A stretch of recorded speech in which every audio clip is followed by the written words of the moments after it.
नमस्ते, जय माता की भक्तों। आप सभी का स्वागत करती हूँ स्पिरिचुअल ज्ञान साधना में और आप सभी से अनुरोध करती हूँ कि स्पिरिचुअल ज्ञान साधना को सब्सक्राइब कर लीजिए और बेल आइकन को प्रेस कर दीजिए ताकि आपको नई नई वीडियोस का नोटिफिकेशन मिलता रहे। जय सिया राम। श्री रामचंद्र जी के जन्मोत्सव की हार्दिक शुभकामनाएं। कैसे हैं आप सभी लोग? आशा करते हैं सब लोग बहुत अच्छे होंगे। और आज के इस वीडियो में हम आप सभी को भगवान श्री रामचंद्र जी की पवित्र कथा सुनाएंगे। तो चलिए कथा प्रारंभ करते हैं। श्री राम जी की पवित्र जन्म कथा के अनुसार महाराजा दशरथ ने पुत्र प्राप्ति हेतु यज्ञ आरंभ करने की ठानी। महाराज की आज्ञा अनुसार श्यामकर्ण घोड़ा चतुरंगिनी सेना के साथ छुड़वा दिया गया। महाराजा दशरथ ने समस्त मनस्वी, तपस्वी, विद्वान, ऋषि मुनियों तथा वेद विज्ञ प्रकांड पंडितों को यज्ञ संपन्न कराने के लिए बुलावा भेज दिया। निश्चित समय आने पर समस्त अभ्यागतों के साथ महाराज दशरथ अपने गुरु वशिष्ठ जी तथा अपने परम मित्र अंग देश के अधिपति लोभपाद के जामाता रिंग ऋषि को लेकर यज्ञ मंडप में पधारे। इस प्रकार महान यज्ञ का विधिवत शुभारंभ किया गया। संपूर्ण वातावरण वेदों की ऋचाओं के उच्च स्वर में पाठ से गूंजने तथा समिधा की सुगंध से महकने लगा। समस्त पंडितों, ब्राह्मणों, ऋषियों आदि को यथोचित धन धान्य गौ आदि भेंट करके सादर विदा करने के साथ यज्ञ की समाप्ति हुई। राजा दशरथ ने यज्ञ के प्रसाद खीर को अपने महल में ले जाकर अपनी तीनों रानियों में वितरित कर दिया। प्रसाद ग्रहण करने के परिणाम स्वरूप तीनों रानियों ने गर्भ धारण किया। जब चैत्र मास के शुक्ल पक्ष की 9वीं तिथि को पुनर्वसु नक्षत्र में सूर्य, मंगल, शनि, बृहस्पति तथा शुक्र अपने अपने उच्च स्थानों में विराजमान थे, कर्क लग्न का उदय होते ही महाराज दशरथ की बड़ी रानी कौशल्या माता के गर्भ से एक शिशु का जन्म हुआ, जो कि नीलवर्ण चुंबकीय आकर्षण वाले अत्यंत तेजोमय, परम कांतिवान तथा अत्यंत सुंदर था। उस शिशु को देखने वाले देखते ही रह जाते थे।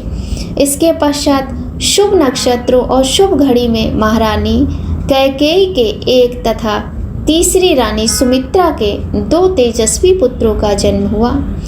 संपूर्ण राज्य में आनंद मनाया जाने लगा। महाराज के 4 पुत्रों के जन्म के उल्लास में गंधर्व गान करने लगे, अप्सराएं नृत्य करने लगी, देवता अपने विमानों में बैठकर पुष्प वर्षा करने लगे। महाराज ने उन्मुक्त हस्त से राजद्वार पर आए भाट, चारण तथा आशीर्वाद देने वाले ब्राह्मणों और याचकों को दान दक्षिणा दी। पुरस्कार में प्रजाजनों को धन धान्य तथा दरबारियों को रत्न आभूषण प्रदान किए। 4 पुत्रों का नामकरण संस्कार महर्षि वशिष्ठ के द्वारा किया गया तथा उनके नाम रामचंद्र, भरत, लक्ष्मण और शत्रुघ्न रखे गए। आयु बढ़ने के साथ ही साथ रामचंद्र गुणों में भी अपने भाइयों से आगे बढ़ने तथा प्रजा में अत्यंत लोकप्रिय होने लगे। श्री राम में अत्यंत विलक्षण प्रतिभा थी। उनका स्वरूप इतना आकर्षित था कि जो देखता था वह उनके मुंह में ऐसा पड़ जाता था कि उनके सिवा कुछ और सोच ही नहीं पाता था। और उनकी प्रतिभाओं के चलते अल्पकाल में ही वे समस्त विषयों में पारंगत हो गए। उन्हें सभी प्रकार के अस्त्र शस्त्रों को चलाना तथा घोड़े, हाथी एवं सभी प्रकार के वाहनों की सवारी में उन्हें असाधारण निपुणता प्राप्त हो गई। वे निरंतर माता पिता और गुरुजनों की सेवा में लगे रहते थे। उनका अनुसरण शेष 3 भाई भी करते थे। गुरुजनों के प्रति जितनी श्रद्धा भक्ति इन 4 भाइयों में थी, उतना ही उनमें परस्पर प्रेम और सौहार्द भी था। महाराजा दशरथ का हृदय अपने 4 पुत्रों को देखकर गर्व और आनंद से भर उठता था। धार्मिक ग्रंथों के अनुसार त्रेता युग में भगवान श्री राम जन्म चैत्र शुक्ल 9वीं के दिन हुआ था, जिसे श्री राम नवमी के रूप में मनाया जाता है। जिसका उद्देश्य रावण के अत्याचारों को खत्म करना तथा अधर्म का नाश करके धर्म की स्थापना करना था। चैत्र शुक्ल नवमी तिथि को प्रभु श्री रामचंद्र जी का जन्म हुआ। तभी से प्रभु श्री रामचंद्र जी के जन्मोत्सव की परंपरा चल पड़ी और चैत्र मास की शुक्ल पक्ष की नवमी तिथि को प्रभु श्री रामचंद्र जी का जन्म दिवस बहुत ही हर्षोल्लास के साथ पूरे भारतवर्ष के साथ साथ अन्य देशों में भी मनाया जाने लगा। तो आज हम सभी लोग इस त्यौहार को बड़े ही सुंदर तरीके से धूमधाम से और प्रसन्नता के साथ मनाते हैं। महाराजा दशरथ और रानी कौशल्या के पुत्र प्रभु श्री राम, उनकी महिमा के विषय में तो सभी जानते हैं। तुलसीदास जी द्वारा लिखित रामचरितमानस, महर्षि वाल्मीकि द्वारा रचित रामायण जी में प्रभु श्री रामचंद्र जी के जीवन का पूरा सार समाहित है। यदि आप चाहें तो इस दिन रामायण जी का पाठ कर सकते हैं, रामचरितमानस जी का पाठ कर सकते हैं और बहुत सुंदर तरीके से रामनवमी का त्यौहार मनाएं।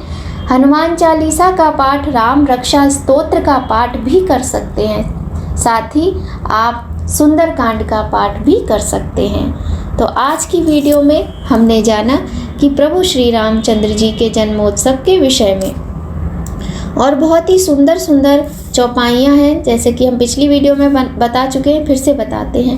भय प्रगति कृपाला दीन दयाला कौशल्या हितकारी हर्षित महतारी मुनि मनहारी अद्भुत रूप विचारी लोचन अभिरामा तनु घन श्यामा निज आयुध भुज चारी भूषण वनमाला नयन विशाला शोभा सिंधु खरारी।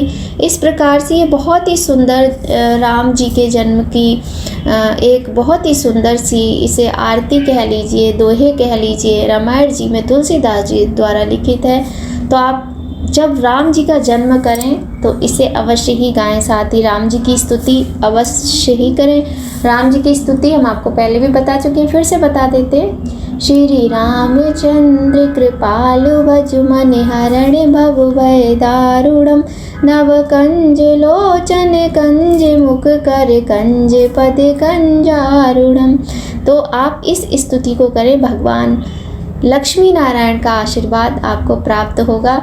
और पता है आपको कि जब राम जी की पूजा होती है तो शिव जी बहुत प्रसन्न होते हैं, और शिव गौरी को प्रसन्न करने के लिए भी सिया राम भगवान की पूजा करना बहुत आवश्यक है।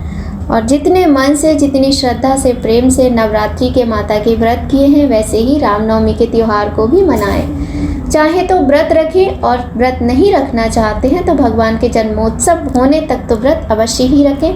भगवान कृष्ण जिस प्रकार रात के 12 बजे प्रकट हुए थे, वैसे ही दिन के 12 बजे प्रभु श्री रामचंद्र जी का जन्म हुआ था। यह पर्व हमारे देश में श्रद्धा और आस्था के साथ मनाया जाता है। इसी दिन से चैत्र नवरात्रि की समाप्ति भी हो जाती है। भगवान श्री रामचंद्र जी के जन्मदिन की आप सभी को अनन्य शुभकामनाएं, हार्दिक शुभकामनाएं आप सभी के लिए। श्री रामचंद्र जी का जन्मोत्सव मंगलमय हो, बहुत सारी खुशियां लेकर आए, ऐसी कामना के साथ वीडियो का यहीं पर एंड करते हैं। कथा पसंद आए तो लाइक अवश्य कीजिएगा। जय सिया राम।